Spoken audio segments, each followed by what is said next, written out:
Hello everyone, स्वागत है आप सभी लोगों का मेरे यूट्यूब चैनल पे। तो फ्रेंड्स, आज की इस वीडियो में हम लोग इंग्लिश के क्वेश्चंस डिस्कस करेंगे। यानी प्रीवियस जो टेस्ट हुआ था आप लोगों का, उसमें जो इंग्लिश का सेट्स था, तो उस सभी क्वेश्चंस को आज की इस वीडियो में हम लोग देखेंगे। ओके, तो वीडियो जो है वो अंत तक देखना। और यदि आप लोग इस चैनल पर नए हो तो इस चैनल को जल्दी से सब्सक्राइब कर लो और बेल आइकन को प्रेस कर लो। तो चलिए देखते हैं पहला क्वेश्चन। पहला क्वेश्चन है स्पॉटिंग द एरर्स, यानी कॉमन एरर पूछा गया है। तो पहला क्वेश्चन है guys, my sister has read page after page of the Bible या नो एरर। तो जल्दी से बताओ इसका राइट आंसर क्या होगा। तो कहाँ एरर है इसमें ये बताना है हमको। तो क्या माई सिस्टर में एरर है, या हैज़ रीड में एरर है, या page after page of the Bible में एरर है, या नो एरर है। तो जल्दी से बताओ। तो चलिए मैं बता देता हूँ इसका जो राइट आंसर होगा, यानी ऑप्शन सी होगा। यानी जो एरर है मेरा पेज आफ्टर पेज में है। ठीक है, तो क्या एरर है यहाँ पर, जो होना चाहिए था वो होना चाहिए पेज आफ्टर पेज। ठीक है, इसका प्रयोग जो है ये उचित होगा यहाँ पे।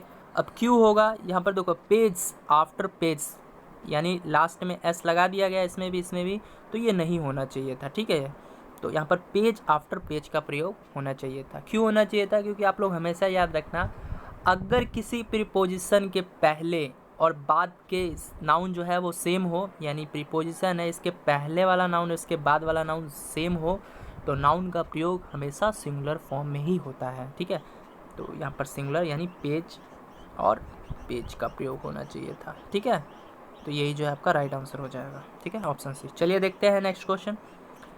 नेक्स्ट क्वेश्चन है, I went to the temple with my parents, aunts and cousin sisters, या नो एरर। तो जल्दी से बताओ कहाँ एरर है। बहुत ही ईजी क्वेश्चन है, तो चलिए मैं बता देता हूँ। यहाँ पर जो एरर है, यहाँ पर एरर है वो सेंटेंस यानी पार्ट सी में एरर है ना, एंड कजन सिस्टर। अब क्या एरर है जी, तो आप लोग हमेशा याद रखना, कजन जब बोल दियो आप तो उसके साथ सिस्टर का प्रयोग होगा ही नहीं। ठीक है, तो यहाँ सिस्टर का प्रयोग नहीं होगा, ओनली क्या होगा, कज़न। ठीक है, तो सेंटेंस कैसे हो जाएगा, I went to the temple with my parents, aunts and cousin. ठीक है, सिस्टर का प्रयोग नहीं होगा, तो ऑप्शन सी जो है उसमें एरर था, तो ऑप्शन सी जो है आपका राइट आंसर हो जाएगा। देखते हैं next question. It is a big blunder but we had to ignore it, या नो एरर। तो जल्दी से बताओ किस पार्ट में एरर है।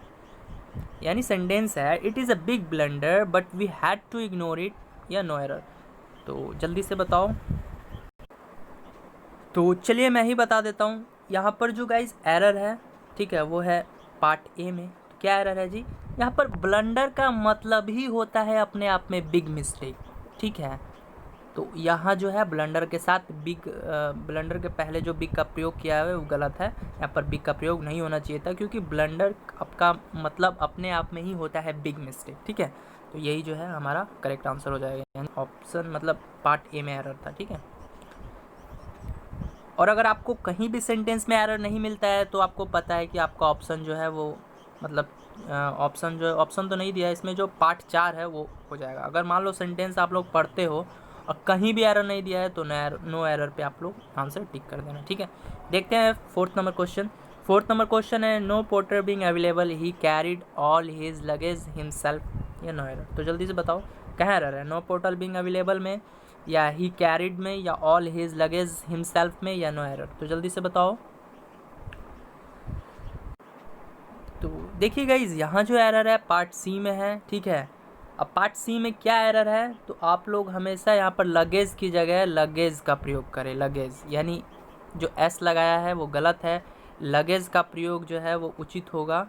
ठीक है, क्योंकि लगेज का प्रयोग इसलिए होगा क्योंकि यार लगेज जो है गाइज वो अनकाउंटेबल नाउन है। ठीक है, अनकाउंटेबल नाउन है, और इसका प्रयोग जो है वो प्लुरल फॉर्म में होता ही नहीं है, यानी लगेज कहना गलत है। तो यहाँ लगेज जो है वो राइट आंसर हो जाएगा। ठीक है, यानी पार्ट सी में एरर था, तो आपका राइट आंसर पार्ट सी होगा। ओके, देखते हैं अब सिनोनिम्स एंटोनिम्स। ठीक है, तो choose the correct synonyms. Synonyms बताना है हम लोगों को। ठीक है, डिलीजेंट का, डिलीजेंट है। ठीक है, तो पहला ऑप्शन है इंटेलिजेंट, दूसरा है एनर्जेटिक, तीसरा है मॉडेस्ट, चौथा है इंडस्ट्रियस। तो जल्दी से बताओ इसका डिलीजेंट का जो बेस्ट सिनोनिम्स होगा वो क्या होगा। तो सबसे पहले तो आपको ये मालूम होना चाहिए कि डिलीजेंट का मतलब होता क्या है। तो डिलीजेंट का मतलब आप लोग बोल सकते हो एक तरह का बहुत ही ज़्यादा हार्ड वर्किंग करने वाला पर्सन। ठीक है, यानी हार्ड वर्किंग बोल सकते हो, परिश्रमी बोल सकते हो, मेहनती बोल सकते हो, उस टाइप के व्यक्ति को हम लोग डिलीजेंट बोलते हैं, ठीक है। तो अब देखो क्या इंटेलिजेंट होगा? जी बिल्कुल नहीं। इंटेलिजेंट का तो मतलब हो गया जो तेज है, ठीक है, तो ये तो होगा नहीं। एनर्जेटिक होगा तो एनर्जेटिक भी नहीं होगा। इसका मतलब क्या होता है? एनर्जेटिक का मतलब होता है शक्तिशाली, बलवान टाइप का, तो ये भी नहीं होगा, ठीक है। मॉडेस्ट, मॉडेस्ट का मतलब क्या होता है? जो विनम्र टाइप का, विनम्रता रखता हो अपने में, तो ये भी होगा, ये भी नहीं होगा, ठीक है। तो इंडस्ट्रियस, तो जी हाँ, इंडस्ट्रियस जो है वो इसका राइट आंसर हो जाएगा डिलीजेंट का, क्योंकि इंडस्ट्रियस का भी मतलब होता है हार्ड वर्किंग मैन, ठीक है, जो कठिन मेहनत करता है उसको इंडस्ट्रियस या डिलीजेंट बोल सकते हो आप लोग, ठीक है। तो ये जो है बेस्ट सिनोनिम हो जाएगा डिलीजेंट का और इंडस्ट्रियस, ठीक है। तो ऑप्शन डी जो है आपका राइट आंसर हो जाएगा। देख लेते हैं नेक्स्ट क्वेश्चन। नेक्स्ट क्वेश्चन है इम्पैकेबल। इम्पैकेबल का मतलब क्या होता है? यानी इम्पैकेबल का मतलब आपको पता होगा, देन आप लोग इजीली टिक कर पाओगे इसका बेस्ट सिनोनिम्स, ठीक है। तो इम्पैकेबल का मतलब आप लोग बोल सकते हो निर्दोष, ठीक है, निर्दोष यानी जो दोषी नहीं हो, विदाउट एनी मिस्टेक या फॉल्ट, ठीक है। तो इस तरह भी आप लोग बोल सकते हो। तो क्या अब इसका सिनोनिम्स क्या होगा? परफेक्ट होगा? बिल्कुल नहीं। परफेक्ट का मतलब क्या होता है? परफेक्ट का मतलब बोल सकते हो आप लोग उत्तम, ठीक है। फेयर होगा? फेयर भी नहीं होगा। फेयर का मतलब होता है उचित या सही भी बोल सकते हो, ठीक है। और फॉल्टलेस, तो जी हाँ, इसका राइट आंसर फॉल्टलेस हो जाएगा, यानी वो निर्दोष है, दोषी नहीं है ना। तो इम्पैकेबल का जो बेस्ट सिनोनिम्स होगा क्या होगा? फॉल्टलेस होगा। ऑप्शन सी जो है मेरा राइट आंसर हो जाएगा। और क्रिमिनल का मतलब तो सबको पता है क्या होता है? अपराधी होता है, तो ये भी नहीं होगा। यदि वीडियो पसंद आ रही हो तो उसको लाइक भी करते रहो, ठीक है। नेक्स्ट क्वेश्चन देखते हैं गाइज। ऑब्स्टिनेट, ऑब्स्टिनेट का मतलब क्या होता है? जल्दी से बताओ। देखो आपको वर्ड्स का नॉलेज है, वर्ड्स पावर है आपके पास, देन आप लोग इजीली सॉल्व कर लोगे। अगर वर्ड्स के बारे में ही नहीं पता है तो आपसे वो कैप का कोई भी सेक्शंस जो है वो कंप्लीट नहीं हो पाएगा, ओके। तो पहले आप लोग जो है वो वर्ड्स पे फोकस कीजिए, वर्ड्स पावर मतलब बनाइए, तभी देन आप कुछ भी कर पाओगे। तो देखो ऑब्स्टिनेट का मतलब होता है जो बहुत ही जिद्दी टाइप का हो, है ना। स्टूबर्न जिसे बोलते हैं, आप लोग बोलते हो ना स्टूबर्न, स्टूबर्न टाइप का वो व्यक्ति है, यानी उसे हम लोग मना भी नहीं सकते हैं, ठीक है। वो इतना ना जिद्दी टाइप का होता है, तो उसी को हम लोग ऑब्स्टिनेट बोलते हैं। तो अब बताओ यहाँ पर जो इसका सिनोनिम्स होगा क्या होगा? फुलिश होगा? जी बिल्कुल नहीं। फुलिश का तो मतलब होता है मूर्ख, तो ये तो होगा नहीं। अनयील्डिंग, अनयील्डिंग, तो जी हाँ यही होगा। अनयील्डिंग का मतलब होता है जिसे हम लोग नहीं मना सकते हैं। तो किसको नहीं मना सकते हैं? जो जिद्दी टाइप का होगा। तो ऑप्शन बी जो है इसका राइट आंसर हो जाएगा। और अनरीजनेबल का मतलब क्या होता है? यानी जिसका कोई कारण ही ना हो, रीज़न ही ना हो, ठीक है। और मिस्चीवियस का मतलब होता है जो बहुत ही ज़्यादा शरारती टाइप का हो, उससे आप लोग मिस्चीवियस बोल सकते हो। तो यहाँ जो ऑब्स्टिनेट का जो राइट आंसर होगा, यानी ऑब्स्टिनेट का जो बेस्ट सिनोनिम्स होगा वो होगा अनयील्डिंग। तो ऑब्स्टिनेट का मतलब मैं क्या बताया था? जो बहुत ही स्टूबर्न टाइप का हो, जिद्दी टाइप का हो, यानी जिसे मनाया ना जा सके। तो अनयील्डिंग भी वैसा ही पर्सन होगा जिसको हम लोग मना नहीं सकते हैं, बहुत ही जिद्दी टाइप का होगा, ठीक है। तो इसका राइट आंसर भी हो जाएगा। देखते हैं नेक्स्ट क्वेश्चन। नेक्स्ट क्वेश्चन है फेलिसिटी। फेलिसिटी का मतलब क्या होता है? तो सबसे पहले आपको मालूम होना चाहिए, फेलिसिटी का मतलब होता है परम सुख, बोल सकते हो आप लोग, ठीक है। परम सुख, आनंदमय, प्लीज़र, ठीक है। तो फेलिसिटी का मतलब हो जाएगा परम सुख हो, आनंद हो, प्लीज़र, ठीक है। और अब देखते हैं इसका सिनोनिम्स क्या होगा। तो प्रोस्पेरिटी होगा? तो बिल्कुल नहीं होगा। प्रोस्पेरिटी का मतलब होता है समृद्धि, ठीक है, तो ये तो होगा नहीं। ऑनेस्टी, ऑनेस्टी भी नहीं होगा। ऑनेस्टी का मतलब होता है ईमानदार। ब्लिस, ब्लिस, तो जी हाँ, ब्लिस का मतलब होता है आनंद, परम सुख, ठीक है। तो ये जो है इसका बेस्ट सिनोनिम्स हो जाएगा, यानी ऑप्शन सी हो जाएगा। और सौरो तो पता है आप लोगों को, सौरो तो होगा नहीं, सौरो का मतलब दुख होता है, ठीक है। तो आप लोग जो है इसको इस तरह नोट कर लेना। तो चलिए अब देखते हैं एंटोनिम्स, ठीक है। अब यहाँ से हम लोग एंटोनिम्स देखेंगे। तो पहला जो वर्ड है पोटेंट, पोटेंट, पोटेंट का मतलब क्या होता है? तो पोटेंट का मतलब होता है शक्तिशाली, प्रबल, स्ट्रॉन्ग भी बोल सकते हो या पावरफुल भी बोल सकते हो। तो उस व्यक्ति को हम लोग क्या बोलेंगे? पोटेंट, यानी वो व्यक्ति जो शक्तिशाली हो, प्रबल हो, स्ट्रॉन्ग हो, पावरफुल हो, तो उसको हम लोग पोटेंट बोलते हैं। तो अब इसका एंटोनिम्स बताना है। तो यहाँ जो है एक शक्तिशाली व्यक्ति का बात किया गया है ना, एक प्रबल व्यक्ति का बात किया गया है। तो इसका एंटोनिम्स तो आप तो ईजिली समझ ही गए होगे कि अब एंटोनिम्स जो होगा, यानी इसका जो विलोम शब्द होगा वो तो कमजोरी होगा ना। तो राइट यहाँ से आंसर क्या हो जाएगा? ऑप्शन डी हो जाएगा। लेकिन अब इन सब के बारे में भी जान लेते हैं। तो इनएफिशिएंट का मतलब क्या होता है? इनएफिशिएंट का मतलब होता है अक्षमता, है ना, अक्षमता वाला व्यक्ति, उसको इनएफिशिएंट बोलेंगे। सॉफ्ट का मतलब क्या हो जाएगा? मुलायम हो जाएगा। ओके, सबको पता है। और वाइस का मतलब क्या होता है? दोष, बुराई, पाप, ठीक है, बोल सकते हो आप लोग। तो देखते हैं नेक्स्ट क्वेश्चन। तो यहाँ से आपको पता चल गया होगा पोटेंट का मतलब क्या होता है? शक्तिशाली। तो इसका राइट जो इसका एंटोनिम्स होगा वो क्या होगा? वीक हो जाएगा, कमज़ोर, है ना। पोटेंट का मतलब शक्तिशाली, वीक का मतलब कमज़ोर। देखते हैं next question. Guys next question है बैरन। बैरन का मतलब क्या होता है? देखो बहुत ही सिंपल है, आपको पता होगा, नहीं पता है तो मैं बता देता हूँ। बैरन का मतलब होता है जो बंजर हो, है ना, खुरदरा टाइप का हो। तो आपको पता है ज़मीन जो होती है, कभी कभी हम लोग खेती करते हैं तो वो काफ़ी ज़्यादा बंजर हो जाती है, ठीक है। तो बंजर हो जाती है तो उसको उपजाऊ करने के लिए हम लोग क्या करते हैं? मतलब खेत में ट्रैक्टर वगैरह चलवाते हैं ना। तो बैरन, उसी से आप लोग याद रखना है, बैरन का मतलब होता है बंजर, ठीक है। तो अब बंजर है तो यानी वो मिट्टी मतलब काफ़ी ज़्यादा मतलब हार्ड टाइप का है, बंजर हो गया है, ठीक है। तो अब इसका जो एंटोनिम्स होगा वो क्या होगा? उपजाऊ ही होगा ना। तो मेरा फर्टाइल का मतलब क्या होता है? उपजाऊ। तो यहाँ जो बेस्ट एंटोनिम्स हो जाएगा बैरन का वो क्या हो जाएगा? फर्टाइल। ऑप्शन ए जो है इसका राइट आंसर हो जाएगा, ठीक है। अब हम लोग देख लेते हैं रिच का मतलब सभी को पता है, अमीर होता है। प्रोस्पैरिटी का मतलब अभी हम लोगों ने देखा कि समृद्धि होता है, ठीक है। सुख, इसको समृद्धि बोल सकते हो आप लोग, सुख बोल सकते हो, ठीक है। तो आप लोग जो है इसको ऐसे याद कर लेना, बहुत ही मतलब पूछ लेता है प्रोस्पैरिटी का मतलब क्या क्या होता है। तो प्रोस्पैरिटी का मतलब समृद्धि, सफलता, कुशलता, ठीक है, मतलब पॉजिटिव वर्ड में किया जाता है। और एक जो है इसका और पूछ लिया जाता है, डायरेक्ट भी पूछा जा सकता है कि प्रोस्पैरिटी का जो एंटोनिम्स होगा वो क्या होगा? तो हमेशा याद रखना एडवर्सिटी होता है, ठीक है, एडवर्सिटी। तो ये भी पूछा गया है बहुत बार एग्जाम में, प्रोस्पैरिटी का जो एंटोनिम्स है क्या होता है? तो एडवर्सिटी होता है, याद रखना। एडवर्सिटी का मतलब होता है दुख, विपत्ति, ठीक है। तो यहाँ जो है बैरन का मतलब मैं क्या बताया था? जो बहुत ही ज़्यादा मतलब बंजर टाइप की ज़मीन हो उसको बोलते हैं बैरन। ज़मीन नहीं, मतलब बंजर सेंस में इसका प्रयोग किया जाता है। तो फर्टाइल का मतलब क्या होता है? उपजाऊ। तो इसका जो बेस्ट एंटोनिम्स हो जाएगा फर्टाइल, ठीक है। तो देख लेते हैं नेक्स्ट क्वेश्चन। नेक्स्ट क्वेश्चन है प्रोफेशनल। तो प्रोफेशनल का एंटोनिम्स बताना है हमको। प्रोफेशनल का मतलब क्या होता है? तो प्रोफेशनल का मतलब होता है जो पेशेवर हो, ठीक है, यानी वो उसी काम से जुड़ा है, प्रोफेशनली है अपने वर्क में, या इसको व्यवसाय भी बोल सकते हो आप लोग, ठीक है। तो इसका जो बताना है हमको, क्या बताना है? एंटोनिम्स बताना है। तो क्या नोवाइस होगा? जी बिल्कुल नहीं। नोवाइस का मतलब होता है बोल सकते हो आप लोग नौसिखिया टाइप का, नौसिखिया यानी नया हो, वो बंदा काम में नया है, ठीक है, मतलब फर्स्ट हैंडेड है, यानी पहली बार वो काम में आ रहा है, तो ये तो होगा नहीं।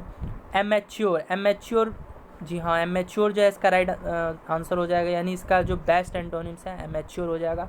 एमेच्योर का मतलब होता है बोल सकते हो शौकिया, ठीक है, शौकिया, शौकीन वाला, ठीक है, उसके मन में आएगा तो करेगा, नहीं तो भाई नहीं करेगा, ठीक है। और लेकिन प्रोफेशनली जो होते हैं वो क्या है? वो काम करना ही करना है उनको, ठीक है, वो उस काम में स्किल्ड है, वो मतलब बोल सकते हो आप लोग प्रोफेशनल हैं, वो उनको करेंगे तभी उनकी जो है रोजी रोटी आएगी, ठीक है। और ये क्या है? मैच्योर टाइप के, ये मतलब शौकिया है, मन में आया तो करेंगे, मन में आया तो नहीं करेंगे। तो इसका जो बेस्ट एंटोनिम्स हो जाएगा क्या हो जाएगा? ऑप्शन बी हो जाएगा। तो ये यही होगा, है ना। और डैबलर का मतलब क्या होता है? तो डैबलर का मतलब बोल सकते हो प्रेमी टाइप का, लवर टाइप का, ठीक है, उससे बोलते हैं। अप्रेंटिस का मतलब होता है जो छात्री हो, ठीक है, तो इसका मतलब ये होता है, ठीक है। तो यहाँ पर जो प्रोफेशनल है, प्रोफेशनल का मतलब होता है क्या? पेशेवर, व्यवसायी। और इसका जो बेस्ट एंटोनिम्स हो जाएगा वो क्या हो जाएगा? ऑप्शन बी, यानी एमेच्योर, जो मतलब क्या बोल सकते हो शौकिया टाइप का, शौकीन वाला, ठीक है। तो बेस्ट जो एंटोनिम्स है वो ऑप्शन बी हो जाएगा। देख लेते हैं नेक्स्ट क्वेश्चन। नेक्स्ट क्वेश्चन है ऑकवर्ड। ऑकवर्ड का मतलब क्या होता है? तो जल्दी से बताओ, सबको पता होगा, ये तो बहुत ही ईजी है, आप लोग भी डेली लाइफ में ऐसे वर्ड्स जो हैं यूज करते हो कि ये तो बहुत ही ज़्यादा ऑकवर्ड है ना। तो ऑकवर्ड का मतलब होता है गाइस बहुत ही अजीब, ठीक है, बहुत ही भद्दा टाइप का, तो उसे हम लोग ऑकवर्ड बोलते हैं। तो इसका जो बेस्ट एंटोनिम्स होगा वो क्या होगा? ऑफुल होगा? बिल्कुल नहीं। ऑफुल का मतलब होता है भयंकर, भयानक, ये तो होगा नहीं। सेटिस्फैक्ट्री, तो ये भी नहीं होगा। सेटिस्फैक्ट्री का मतलब होता है संतुष्टिजनक। ग्रेसफुल ये होगा? तो जी हाँ, ग्रेसफुल जो है इसका बेस्ट एंटोनिम्स हो जाएगा, क्योंकि ग्रेसफुल का मतलब होता है बहुत ही सुंदर। एक तरफ आपको बहुत ही अजीब भद्दा लग रहा है, तो एक तरफ जो है आपको कहीं ना कहीं बहुत ही सुंदर नज़र आ रहा है, ठीक है। तो ग्रेसफुल जो है वो इसका बेस्ट एंटोनिम्स हो जाएगा, यानी ऑप्शन सी जो है मेरा राइट आंसर हो जाएगा। और ईजी का मतलब तो सबको पता है, तो ये भी नहीं होगा। ईजी का मतलब क्या होता है? आसान होता है, ठीक है। देखते हैं नेक्स्ट क्वेश्चन। तो नेक्स्ट है अब गाइज, अब हम लोग को देखना है वन वर्ड सब्स्टिट्यूशंस, ठीक है। तो क्वेश्चन है ए क्यूर फॉर ऑल डिजीजेज, यानी एक ऐसी बोल सकते हो दवाई जो सभी बीमारियों में काम आती हो, तो क्या होगा वो? बताओ तो। क्या लैक्सेटिव होगा, या पैनासिया होगा, या एंटीडोट होगा, या प्रेगेटिव होगा? तो जल्दी से बताओ। देखो ये वन वर्ड सब्स्टिट्यूशन है, बहुत ही फेमस है, ये मोस्टली एग्ज़ाम में पूछ लिया गया है, तो इसीलिए आपके एग्ज़ाम में भी कहीं पूछा जा सकता है, तो इसीलिए आपको ये याद कर लेना है। तो इसका जो राइट आंसर होगा वो होगा पैनासिया, ठीक है, जिसको हम लोग रामबाण भी बोलते हैं, ठीक है। यानी सभी रोगों में काम आने वाली दवा, उसे रामबाण ही कहोगे ना, एक तरह से पैनासिया है वो, ठीक है। वो सभी बीमारियों में काम आ जाएगी, ठीक है। जैसे आपका पैरासीटामोल है, तो पैरासीटामोल जो है वो बुखार में भी काम आता है, सर दर्द है तो भी काम आता है, वो एक तरह से एंटीबायोटिक है, ठीक है। तो आप लोग जो है इसको याद कर लेना। सॉरी, पैरासीटामोल जो है एंटीबायोटिक नहीं है, एंटीपायोरेटिक है, ठीक है। तो इसका जो राइट आंसर होगा, यानी ए क्योर फॉर ऑल डिजीजेज, यानी सभी बीमारियों में काम आने वाली एक दवा, उसको क्या बोलेंगे? तो पैनासिया बोलेंगे, यानी रामबाण जिसको बोलते हैं, ठीक है। तो देखते हैं नेक्स्ट क्वेश्चन। तो गाइज नेक्स्ट क्वेश्चन है आपका, a post with little work but high salary, यानी एक ऐसा पद, ठीक है, यानी एक ऐसा जॉब जिसमें काम तो बहुत ही छोटा हो बट आपको जो सैलरी मिलती हो वो बहुत ज़्यादा मिलती हो, तो उसको क्या बोलेंगे हम लोग? क्या डायरेक्टर बोलेंगे? तो जी बिल्कुल नहीं। ट्रस्टी बोलेंगे? बिल्कुल नहीं।